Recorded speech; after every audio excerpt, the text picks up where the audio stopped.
श्रीमद्भागवत पंचम स्कंध विंश अध्याय शुक उवाच ए अनंतरे हे राजन प्लक्ष्य आदि जे दीपमान बरस लक्षण प्रमाण कहिबा सावधाने शुण जम्बूदीप जेते प्रमाण प्लक्ष्य जे तहिरे द्विगुण जम्बू वृक्षे ए दीप ख्यात प्लक्षरे से दीप विख्यात शपथ जिह्व अग्नि तहि अपरे छन्ति जेते रहि प्रियव्रतर से नंदन इद्म जिह्व ताहार नाम से दीप समभाग करी पुत्रंकु देला दंडधारी शपथ पुत्रे जे जामते सप्तबरस यथोचिते कल्पे पर्यंत भोग कले स्वच्छंदे अवनि मंडले बरस नाम शुणतु हि शिव जवस शांति होई सुभद्र क्षम जे अमृत अभय नाम ए जे सप्त तहिरे छन्ति गिरे सात नदी सात तहि ख्यात एथे जेते गिरिमान अछन्ति शुण हे राजन मणिकूट जे इंद्रसेन वज्रकूट जे ज्योतिष्मान हिरण्यष्ठिव मेघमाळ सुवर्ण शृंग सेतु शैल सावित्री अंगिरसी वेणी अरुणा नृमणा तटिनी सुप्रभाता जे सत्यंबरा विख्यात आरऋतंभरा ए महानदी माने तहि एणु ए स्थली विराजई तहिर जल स्नान पाने मानव पशु जीव माने सकल पाप दूर करी सुखेण अछन्ति बिहरी देवंक आयुष प्रमाणे जीवन्ति तहि प्राणी माने यज्ञ जोग नाना प्रकारे सूर्यंकु पूजन्ति से नरे स्तुति करन्ति ए वचने शुणो राजन सावधाने विष्णुंक स्वरूप को धरी अखिल प्रकाश जे करी तू सत्य ब्रह्म जे पुरुष सकल भूते तोर वास तुजे अशेष बहु नाम तो पादे आंभर प्रणाम से पंचदीप प्लक्ष्य आदि एथिरे जेते क प्रसिद्धि से दीपवासिंक आयुष इंद्रिय बल से साहस सो इच्छा मते से हुई उत्पत्तिरु जे जातहि प्लक्ष्य दीपर चारि पाशे इक्षुरस सिंधु प्रकाशे एहाकु द्विगुण विस्तार शालमली दीप नृपवर सुरा समुद्र बेढ़ी तारे अचई बलय आकारे से दीपे जार अधिकार प्रियव्रतर से कुमर यज्ञ बाहु ताहार नाम से साधु विष्णु परायण ए दीप सप्तभाग करी पुत्रंकु देला दंडधारी विभागे तार सप्त सुते नेले से जे जाहार मते से सात कुमरंक नाम शुण राजन सावधान पारिभद्र जे सुरोचन देववर्ष जे आप्यायन रमण कजे अभिज्ञात सौमनस्य ए भाई सात एहि बरसे नदी गिरी एते अछन्ति दंडधारी शतशृंग जे पुष्पवर्ष मुकुंद कुंद जे स्वरस सहस्र श्रुतिर सहिते वामदेव सप्त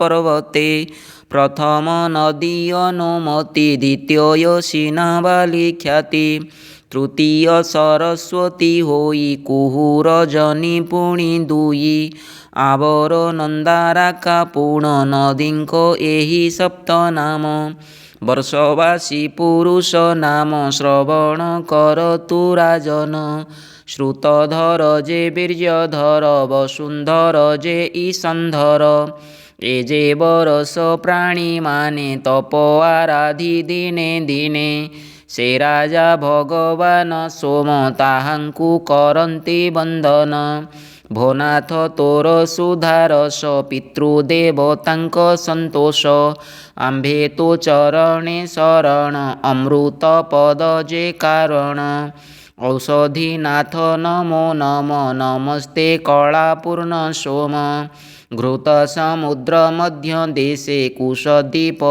ନାମ ପ୍ରକାଶେ କ୍ରମେ ସେ ସିନ୍ଧୁ ଦୀପମାନ ପୂର୍ବକୁ ଅପରେ ଦ୍ୱିଗୁଣ ପ୍ରିୟବ୍ରତର ସେ ନନ୍ଦନ ହିରଣ୍ୟରେ ତାର ନାମ କୁଶଦୀପରେ ସେ ରାଜନ ତାହାର ଶପଥ ନନ୍ଦନ ସେ ଦୀପ କ୍ରମେ ଭାଗ କରି ପୁତ୍ରଙ୍କୁ ଦେଲେ ଦଣ୍ଡଧାରୀ ଶପଥ ବରଷକୁ କଲା ଯେ ଯାହା ମତେ ତାଙ୍କୁ ଦେଲା ସକଳ ସମ୍ପଦ ଛାଡ଼ିଲା ଆପଣା ତପେ ଆଶ୍ରା କଲା ବସୁଦାନ ଯେ ସ୍ମୃତ୍ୟ ବ୍ରତ ଦୃଢ଼ ରୁଚି ଯେ ନାଭିଗୁପ୍ତ ସୁବିକ୍ତ ନାମ ଆଉ ବାମଦେବ ଯେ ପୁତ୍ରେ ଏହୁ ନଦୀ ପର୍ବତ ସୀମା କରି ବେଭାରେ ଦେଲା ଦଣ୍ଡଧାରୀ ଗିରିଙ୍କ ନାମ ମହିପାଳ ଚକ୍ର ଚତୁଶୃଙ୍ଗ କପିଳ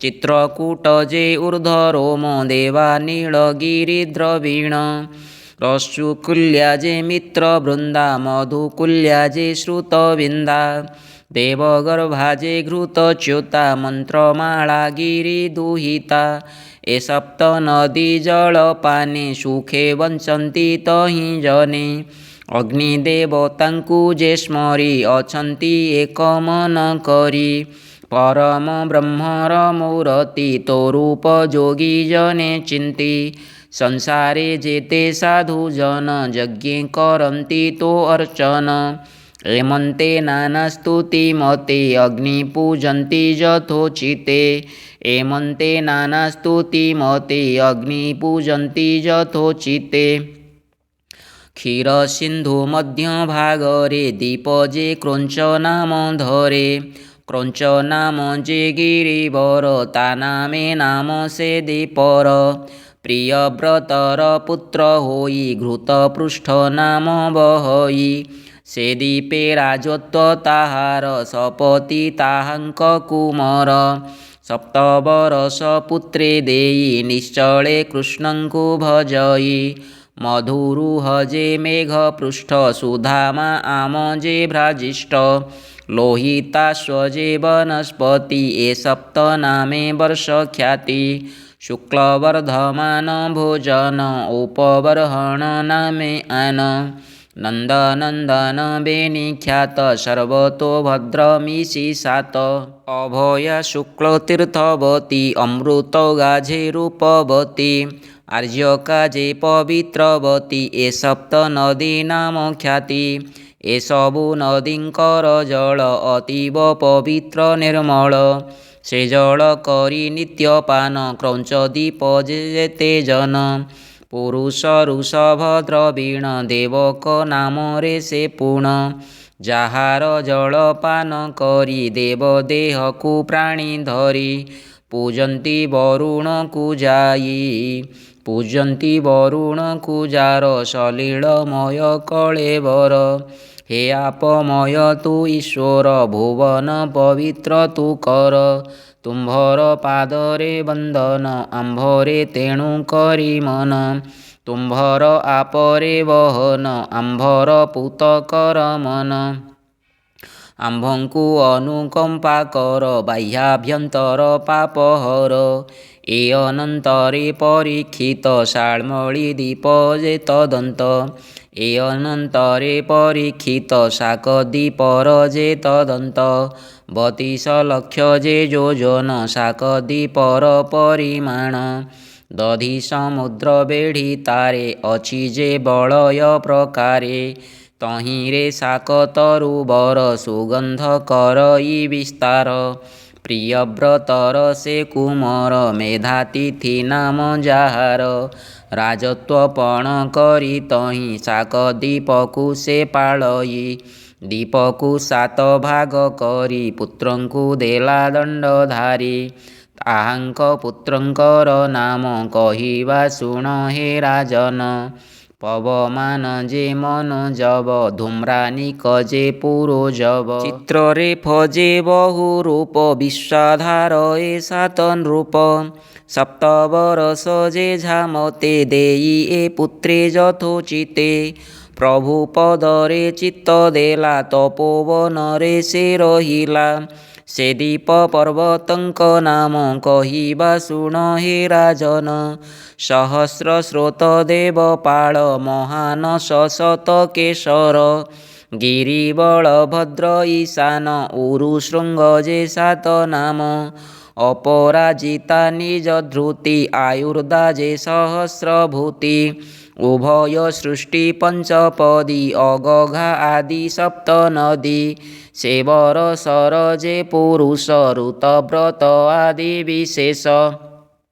ପବନ ରୂପୀ ଭଗବାନ ତାହାଙ୍କୁ କରନ୍ତି ସେବନ। ପରମ ଯୋଗ ସମାଧିରେ ସ୍ତୁତି କରନ୍ତି ସେ ପ୍ରଭୁରେ। ଭୋ ଦେବ ପବନ ଆକାର ତୋତେ ଆମ୍ଭର ନମସ୍କାର। ପ୍ରାଣୀଙ୍କ ଅନ୍ତର ବାହାରେ ତୁ ନାଥ ଥାଉ ନିରନ୍ତରେ।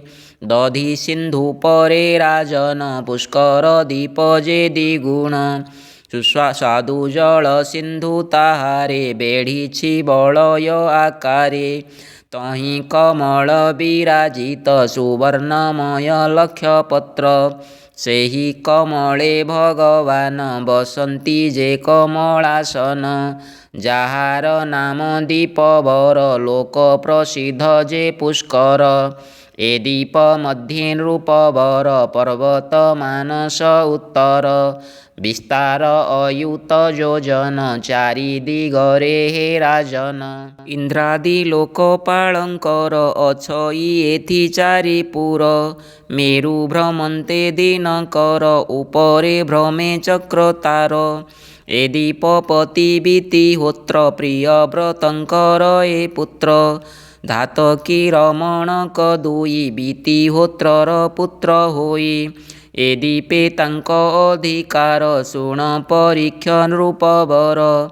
ସେ ସ୍ଥଳ ଲୋକଙ୍କ ସହିତେ ଏହି ସ୍ମୃତିରେ ଯଥୋଚିତେ। ଯେ ବ୍ରହ୍ମରୂପୀ ଭଗବାନ ତାହାଙ୍କୁ କରନ୍ତି ଭଜନ। ବର୍ଷଦ୍ୱୟର ବାସୀଗଣ ଭଜନ୍ତି ନିତ୍ୟେ ପଦ୍ମାସନ। ଯାହାଙ୍କ ଚରଣାରବିନ୍ଦ ନିତ୍ୟେ ବାଞ୍ଛନ୍ତି ମୁନିବୃନ୍ଦ। ଭକ୍ତି ଯୋଗରେ ସାଧୁଗଣ ପୂଜନ୍ତି ଯାହାଙ୍କ ଚରଣ। ସେ ବ୍ରହ୍ମ ବିଶ୍ୱରୂପ ହୋଇ ଅଖିଳ ସୃଷ୍ଟି କି ଭିଆଇ। ଏ ବ୍ରହ୍ମରୂପୀ ଯେ ଠାକୁର ନମଇ ତାହାଙ୍କ ପୟର। ଏହାର ପରେ ପରୀକ୍ଷିତ ଲୋକାଲୋକ ନାମେ ପର୍ବତ। ତାହାର ମଧ୍ୟେ ଯେଉଁ ସ୍ଥଳ କାଞ୍ଚନ ଭୂମି ମହୀପାଳ। ମେରୁ ମାନସ ମଧ୍ୟ ଦେଶେ କାଞ୍ଚନ ଭୂମି ଯେ ପ୍ରକାଶେ। ଯେଣୁ ଏହାର ଅନନ୍ତରେ ଗତାଗତ ନାହିଁ ଅପରେ। ଏଣୁ ଏ ଲୋକାଲୋକ ନାମ ଏ ସର୍ବ ଈଶ୍ୱର ଭିଆଣ। ଏଣୁ ଏ ଲୋକାଲୋକ ନାମ ଏ ସର୍ବ ଈଶ୍ୱର ଭିଆଣ। ଏହୁ ଯେ ଭୂଗୋଳ ରାଜନ 50 କୋଟି ଯେ ବିସ୍ତୀର୍ଣ୍ଣ। ପୃଥିରେ ଚାରି ଭାଗ ସମ ଏ ଲୋକାଲୋକ ଗିରି ନାମ। ଅଖିଳ ଜଗତର ଗୁରୁ ଯେ ଆତ୍ମଜୋନି ମହାମେରୁ। ଅଖିଳ ଲୋକଙ୍କର ହିତେ ଏହା ଉପରେ ଯଥୋଚିତେ। ଦିଗ୍ଗଜପତି ଏ ଚତ୍ୱାରେ ରଖିଲେ କ୍ରମେ ସେ ବେଭାରେ।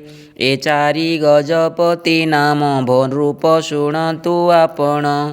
ଋଷଭ ନାମ ଯେ ଏକର ପୁଷ୍କର ଚୂଡ଼ ଯେ ଅପର। ଅପରାଜିତ ଯେ ବାମନ ଶେଷ ଦୁଇର ଏହି ନାମ। ଏହାଙ୍କ ବଳ ନିମନ୍ତରେ ଅଖିଳ ବ୍ରହ୍ମାଣ୍ଡ ଠାକୁରେ। ସେନାଦି ପାରିଷଦ କରେ ନାନା ଆୟୁଧ ଧରି କରେ। ସେ ହସ୍ତି ରକ୍ଷଣର ପାଇଁ ରଖିଲେ ପ୍ରଭୁ ଭାବଗ୍ରାହୀ। ନାନା ଅଳଙ୍କାରକୁ ଦେଇ ବିଚିତ୍ର ବେଶକୁ କରାଇ। ଆପଣି ଗଦା ଧରି କରେ ବୁଲନ୍ତି ଲୋକାଲୋକ ପରେ। ବରଷ ଦୀପ ନଦୀ ଗିରି ତୁମ୍ଭରେ କହିଲୁ ବିସ୍ତାରେ। ଲୋକାଲୋକ ଗିରି ଅନ୍ତରେ ଈଶ୍ୱର ସୃଷ୍ଟି ଅଗୋଚରେ। अंड मध्यरे रवि स्थिति भूमि स्वर्गर मध्यवर्ती सूर्य भूमिरजे अंतर कहन्ति मध्य ब्रह्मांडर सूर्य अंड मध्यरे मध्य 50 कोटि जे प्रसिद्ध वैराज रूपे ग्रहेश्वर प्रविष्ट मृतांड मध्यर मृत अंडरे उदेहन्ति मार्तंड नाम कुवहन्ति हिरण्य अंडुजे संभव तेणु नाम हिरण्यगर्भ दिश आकाश सूर्य करी विभाग होई दंडधारी देव तिर्यक नर आदि सरीसृप वृक्ष प्रसिद्धि आत्मार चक्षुरूप सेहि से सूर्य अखिल गोसाई ता शक्ति जगते प्रकाश जगत तम करे नाश विष्णुर रूप से साक्षात कहई विप्र जगन्नाथ इति श्रीमद्भागवते महापुराणे पारमहंस्यां संहितायां पंचमस्कन्धे भुवनकोशवर्णने नाम 20ोऽध्यायः।